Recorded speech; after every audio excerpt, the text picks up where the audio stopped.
Welcome to Psych Sessions on Teaching and Learning Centers. My name is Chris Hackala, and I'm your podcast host. In this series of conversations, we speak with folks who have made the leap from a traditional faculty member position to a role in a Center for Teaching and Learning.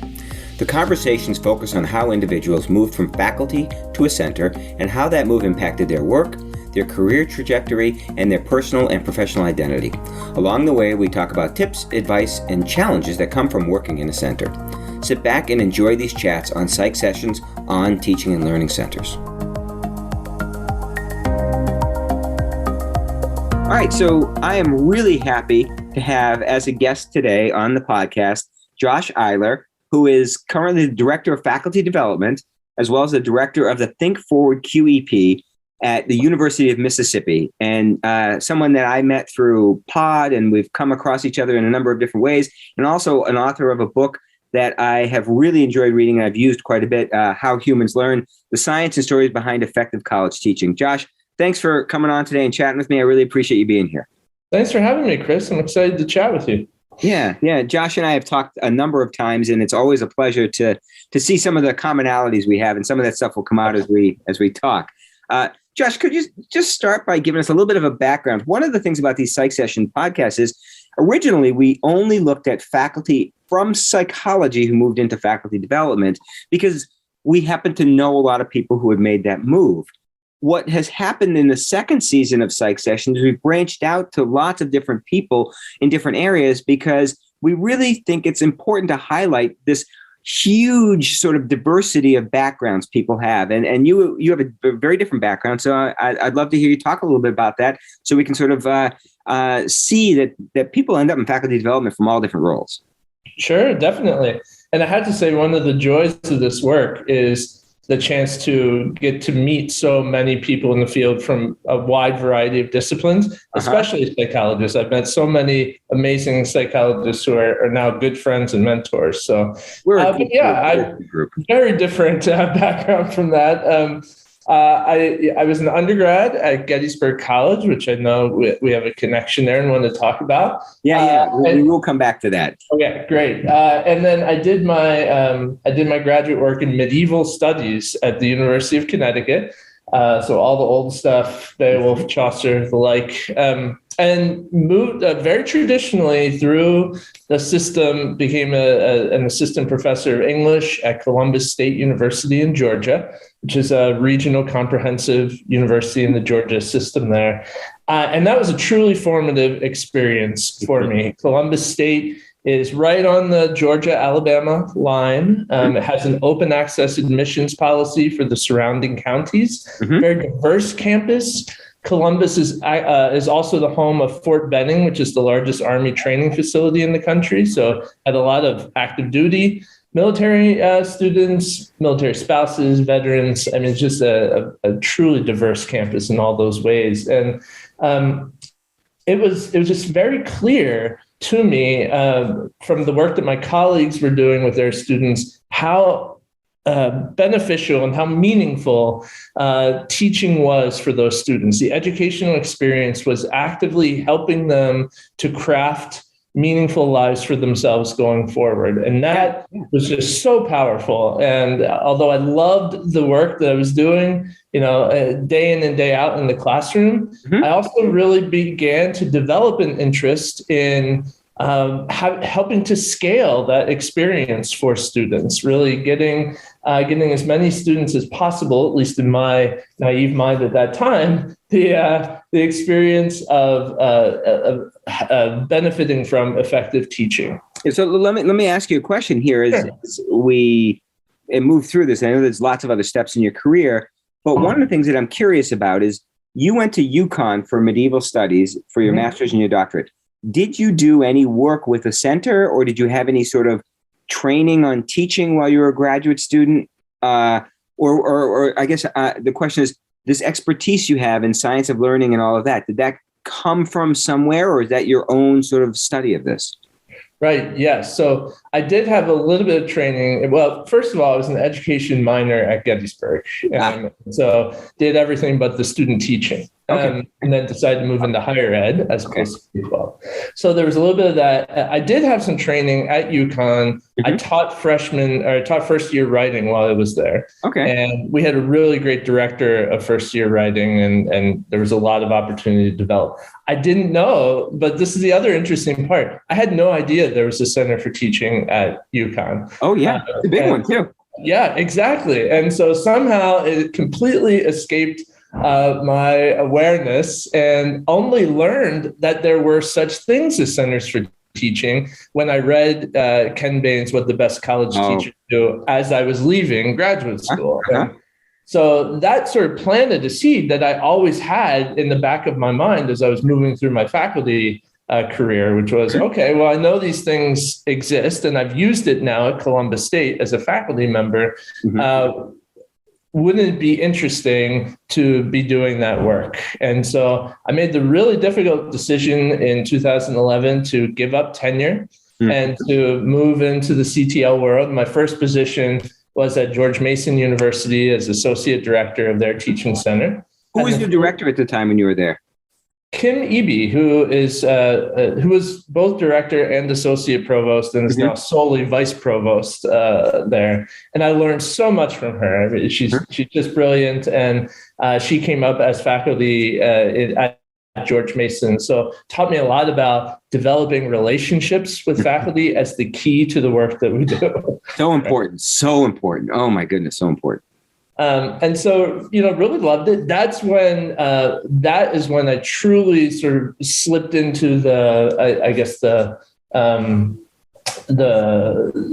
got into the groove of studying the science of learning, and a lot of began reading a lot about cognitive psychology, and that led me into other questions that I had, and which eventually led to the book. But what I was really doing during the 2 years that I spent at George Mason was trying to learn as much as I could about the kinds of teaching that people do in other disciplines, visiting as many classes as I could, and talking to as many people as I could.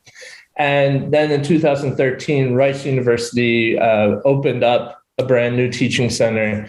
And I applied for that director position and spent 6 years there working with faculty and the folks that I hired to really build that teaching center, and tried to make a case for the importance of teaching among the larger research mission of that university, and brought that same kind of model with me to University of Mississippi, where I now am. Well, I think that it's really interesting as you talk about this, because one of the things that I have seen happen with a lot of center directors is a path similar to yours, in that there was something that sparked their interest. And I know in the How Learning Works book, you talk about that experience at Gettysburg College with one of your professors. Right. What when Josh talked about Gettysburg before, I was a faculty member my first year of teaching at Gettysburg, and it was a wonderful experience to be able to teach there. There were lots of opportunities to work with wonderful students and a really great kind of environment for teaching and learning. And I think that for all of us, that somehow that triggered that we want to not just be good students and then eventually instructors, but to help others do that is really powerful. And so you have the pathway that's different than everybody else, but similar to a lot of other people who enjoy this kind of work. And I loved your comment, and I think it's so important, and it plays out in not only your writing, but also in who you are, Josh, that whole notion of relationship. And I think that if you look at faculty development center directors who are successful, many of them have very different backgrounds, but they all have the ability to somehow connect with the people they work with in ways that are meaningful to the people they work with. And sometimes you have to, you get fortunate, as you have, going from Rice to where you are now, to be able to do that in multiple institutions, because different institutions have different personalities, as it were. Yes, definitely. And I appreciate you saying that. And I feel really deeply about this work, that what's at its heart for me is certainly teaching and my love for teaching and helping students, but just a very profound respect for my colleagues and both the challenges and the opportunities they face on a daily basis in the classroom. And higher ed gets kind of attacked from all sides, especially more recently. But one thing I've always held on to, and really my opinion on this has never wavered, is that almost everyone that I have met working in higher ed is deeply committed to education. Yeah. Now, that's a spectrum, but what I have found is that they really do value their work with students. And I take that as a really driving force of the work that we do in the teaching centers I've been a part of. Well, and I think that I go back to Gettysburg, but that was one of the things that really I appreciated, was that the faculty ethos in the psychology department was that the students are the reason we're here. We need to do what we can to provide the best possible learning experiences for our students. And every place I've been where I've been happy, that's the ethos of the institution, is that the students are at the center, and we want to construct these learning environments that are really effective for our students so that we are providing them with this wonderful opportunity to sort of move forward. And I think that that's really cool. So you at your center, can you describe a little bit the structure of your center and what sorts of things you folks sort of specialize in and how you're sort of perceived on campus? Mm-hmm. Well, we're going through a little bit of change in lots of different ways. And in fact, the fall is going to be really spent talking about TLC016, or the Center for Excellence in Teaching and Learning, so TLC here. Yeah. And in some ways that we're changing, we're bringing in a new associate director and launching some newer programs, reading groups, things that haven't been a part of the work of the teaching center necessarily historically.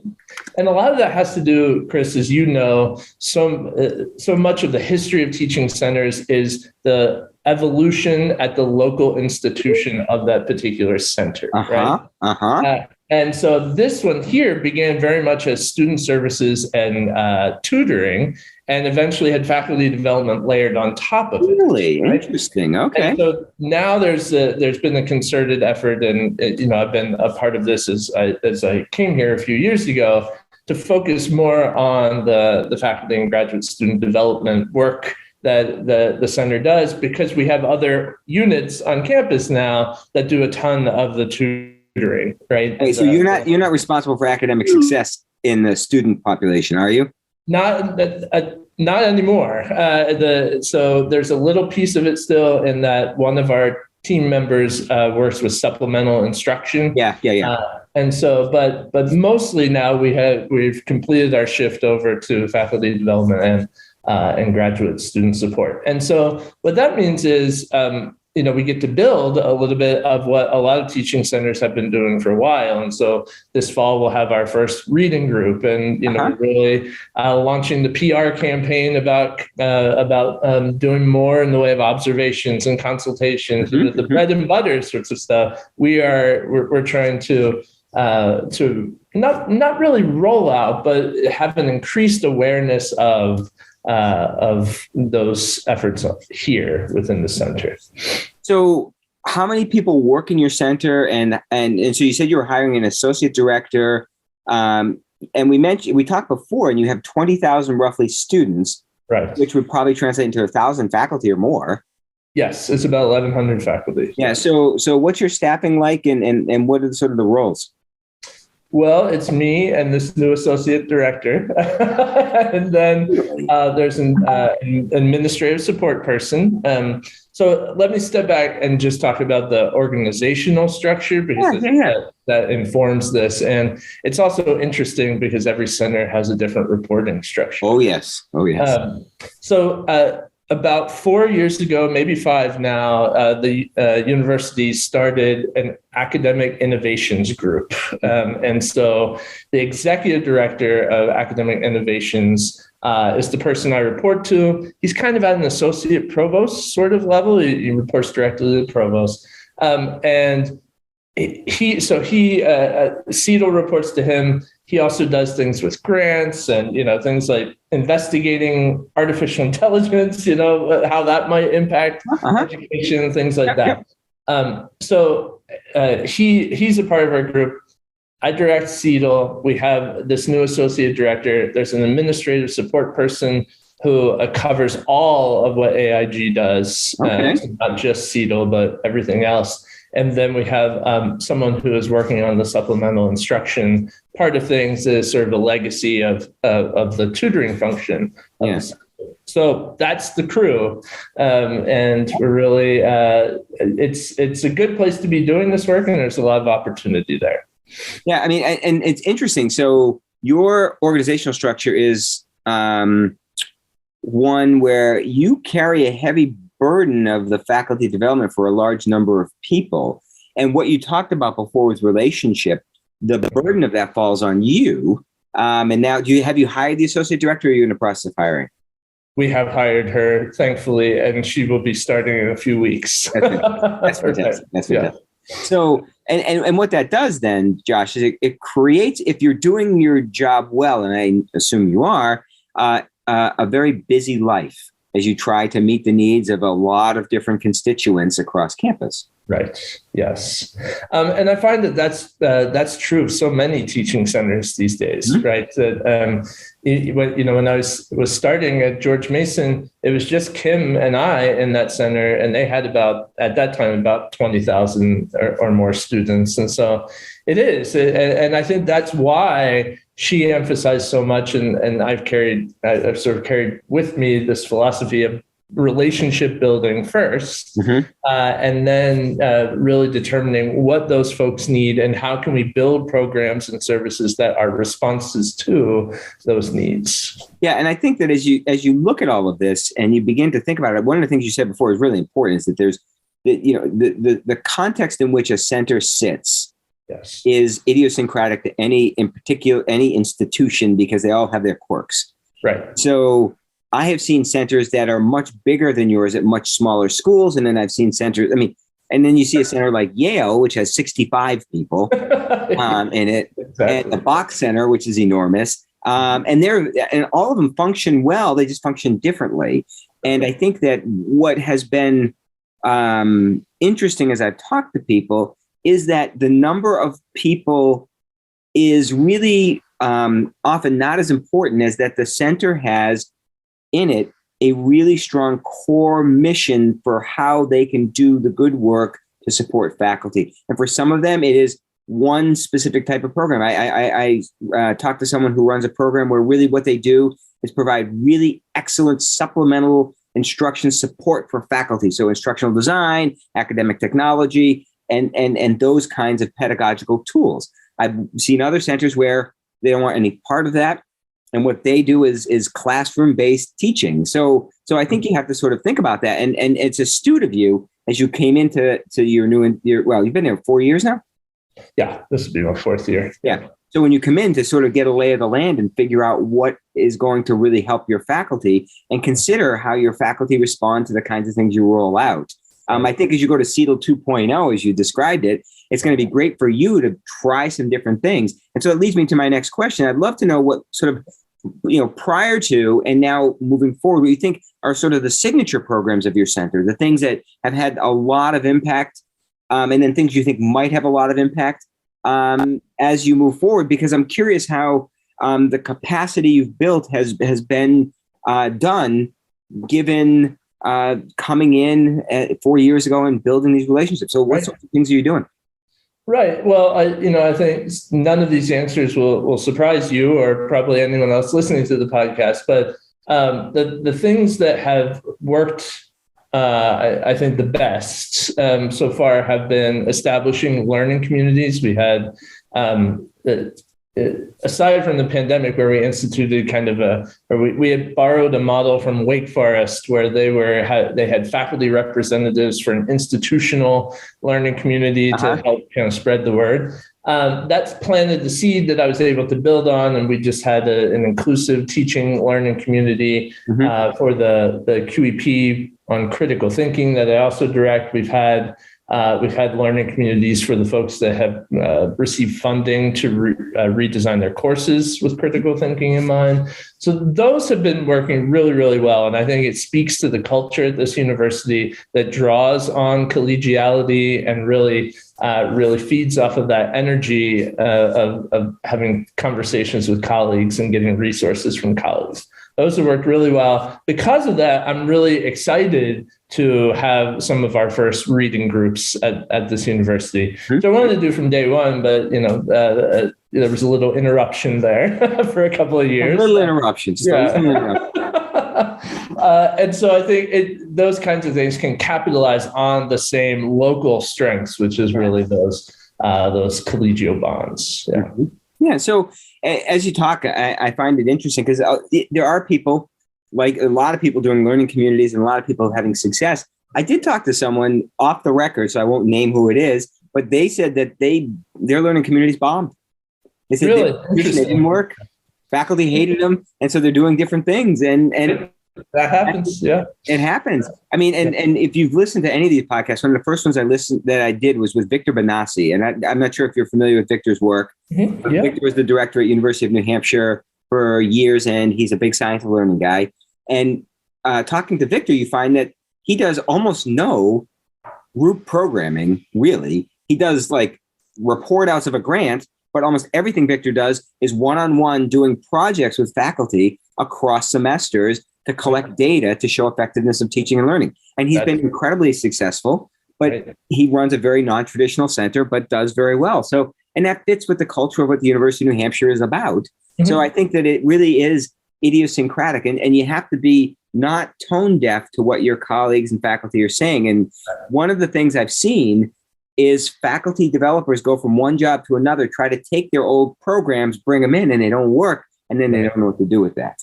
Right. Well, and I completely agree with that. And so I've always kind of gone in listening first. Now, the common philosophy that I have brought from Mason to Rice to University of Mississippi, because they're all R1s, has been that faculty will most likely respond to programming that is driven directly from research on teaching and the scholarship of teaching and learning. So everything we do, everything I've done in the last 10 years has been deeply rooted in research, and, make that very clear early on that certainly we're interested in seeing examples of practice and hearing what's happening, but that's what we want to do is advance research-based practices. Yeah, and I think that is important. I know you're at R1 institutions, but I have to tell you, I'm at Little Springfield College, and we have a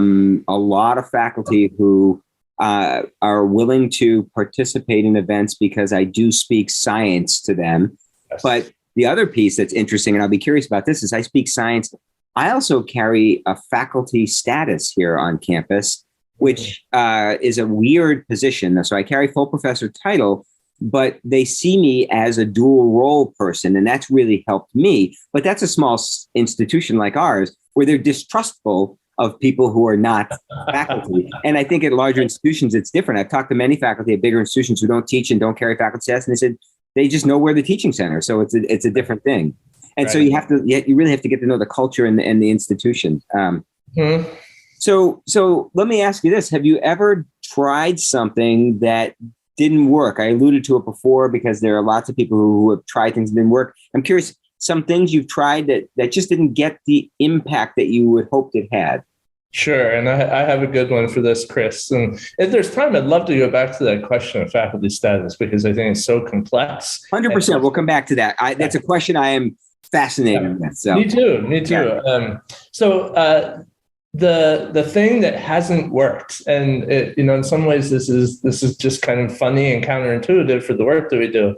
I have never been able to get the right formula for a course design institute. Oh yeah. There's so many great institutions out there that have classic ones, like UVA, and I mean, you can just think of many that have these model course design institutes. They get 172 faculty every summer. Yeah, I know. Something like that. And I have never found the right formula. I tried 3 or 4 different iterations at Rice, tried a couple of things here, but then still needs some momentum.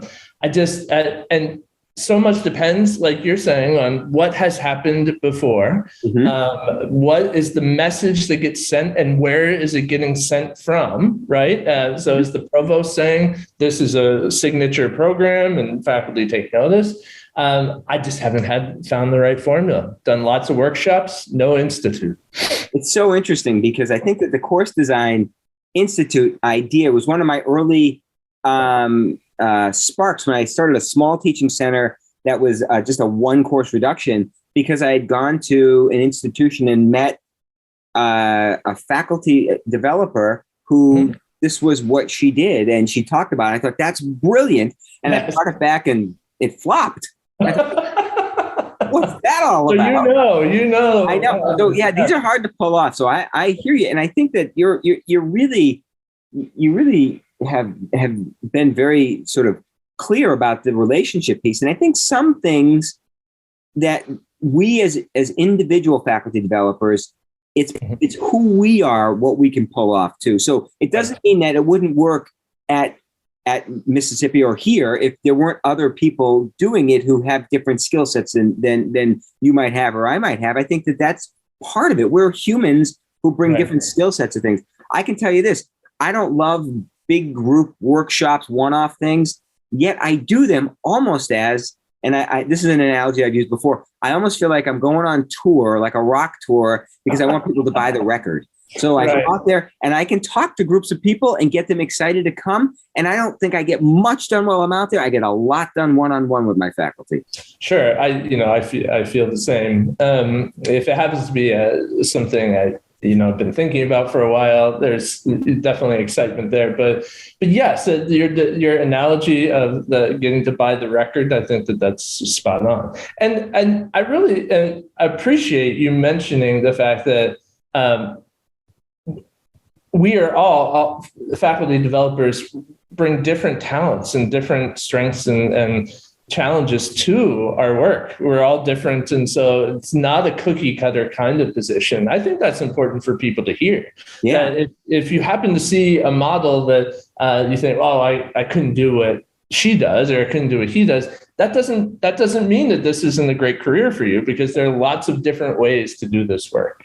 Yeah. I don't know about you. I have like a support group of faculty developers. I do too. Yeah. We talk about once a month. And we're all different, and we all have different backgrounds and different experiences. And it's really helpful to hear from people the ways they're able to carry things out, and to really begin to learn your own boundaries of where you feel like you can have the best impact. Right. And I've been toying around with this idea with a colleague that for me and for a lot of people, teaching centers become the problem-solving centers on campus for a lot of things. And so at least at smaller institutions, I can't tell you how many times I get a call from someone saying, hey, we talked about you today in a meeting. I'm like, oh no, because they said, Chris can do this. So these kinds of things come my way. But I talk to colleagues at other institutions who I think possess similar skill sets. They get the same thing. Like people think, go to the teaching center. We can use that as a way to navigate through the problem. And I think that's a really nice sort of benefit for some teaching centers that they have that skill, but that doesn't mean that's the only way to do it. There's lots of ways. I mean, I can't tell you the variability of centers I've seen out there that do brilliant work. It's all different. Oh, sure. Absolutely. Right. And I think that it comes back to, and there's a lot of issues we could talk about, but the faculty status issue is one that I brought up before and you wanted to come back to. And I love talking about this because I've been a center director at two institutions. One was actually technically three. One was a one course reduction, but then I've been full-time director twice. And both times I've asked for faculty status, and I thought it was important because faculty would see me as a colleague. But I know lots of people who don't think that's the case. Right. And my opinion is I like having that identity. It makes me feel more connected to my faculty, but I don't think you have to have it. So what are your thoughts on it? No, I don't think you have to either. And I think some of it comes down to personal connection to the role. I think, and I also know there's open debate about this, right? Yeah. Oh, yeah. But philosophically for this work, I find it important to continue teaching simply because it gains credibility with faculty. It informs me when I'm trying to work with faculty in consultations and observations. because I know it gives me kind of on the ground experience with what's happening. So that's kind of baseline philosophically. It's important to my own identity as well, I think. But what I really what surprised me when I first moved into CTL world and work was how difficult it was to get that status, and all the different ways it is afforded and what that means. And so at George Mason and at Rice, I had affiliate appointments, which really only give you the opportunity to teach in the classroom, right? You don't have voting power in the department. Now, I will say that both of those institutions had faculty who were amazingly intellectually generous, and so that didn't matter as much as it might at some other places. But it's still, I think it is very important. Here, I do have dual status as a faculty member and as an administrator, and it has certainly helped in some of the conversations that I thought it would help in. In other ways, people already had a kind of respect for the teaching center that it didn't necessarily matter, right? Yeah. I mean, philosophically, I've talked to some people who think you shouldn't have faculty status because you're an administrator. And so I do think it really is all over the map. For me, philosophically, I agree with you. It's important to my identity, but it's also important at a smaller institution that they see me doing the work in the way they're doing it. And so, I teach a lot, and I am an open classroom. So faculty can drop into my classroom if they so choose without warning to see what's happening. That's really cool. Which is, it's fun.